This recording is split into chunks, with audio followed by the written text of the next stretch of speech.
நீங்க சொன்ன கோரிக்கைகள்லாம் நான் ஒரு வாட்டி படிக்கிறேன் பார்த்துக்கோங்க. சிமெண்ட் சாலை அமைக்கணும், வடிகால் அமைக்கணும், அந்த மழை நீரும் சரி, நம்ம வேஸ்ட் வாட்டரும் சரி. அதுக்கப்புறம் தெருவிளக்கு அமைக்கணும், துவக்கப்பள்ளிக்கு ஆசிரியர் வந்து பெர்மனன்ட் ஆசிரியர் வேணும், நாடக மேடை அமைக்கணும், பொது பாத்ரூம் வேணும், பள்ளிக்கூடத்தில் குடிநீர் வசதி பண்ணணும், அரசு குடியிருப்பு வேண்டும். என்னதுங்க? அதான் வீட்டு மனை கேட்டதுமே வீடு வேணும்.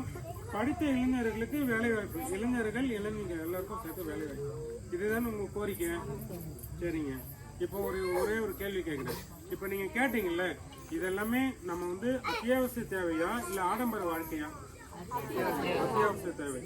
ஒரு குடும்பம்னு இருந்ததுன்னா அந்த குடும்பத்துல அவங்களுக்கு ஒரு நல்ல வீட்டு வசதி இருக்கணும், அவங்களுக்கு போக்குவரத்துக்கு ஒரு நல்ல சாலை வசதி இருக்கணும், அந்த வீட்டில் ஒருத்தருக்காவது வேலை இருக்கணும், அந்த பிள்ளை வந்து படிக்கிறதுக்கு ஒரு நல்ல பள்ளிக்கூடம், உடம்பு சரியில்லைன்னா பார்க்கறதுக்கு ஒரு நல்ல மருத்துவமனை. மருத்துவமனை எங்க இருக்கு? உங்களுக்கு இருக்கு, நல்லா பார்க்குறாங்களா? இந்த வசதியெல்லாம் செஞ்சு தரதுக்கு தான் ஒரு அரசாங்கம்.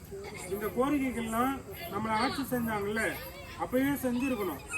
இன்னும் 60-70 வருஷம் தாண்டிடுச்சு இவங்க ஆட்சி செய்ய ஆரம்பிச்சு. நம்ம கிட்ட வந்து நாட்டை சுதந்திரம் வாங்கினதுலேருந்து இவங்க தான் ஆண்டுட்டு இருக்காங்க. 70 வருஷமா இந்த கோரிக்கைகளுக்காக நம்ம போராடிக்கிட்டே இருக்கிறோம். இது வந்து போன டைமும் இருந்திருக்கும், இப்பயும் இருக்கு. இப்பவும் நம்ம வந்து திமுக அதிமுகவுக்கு ஓட்டு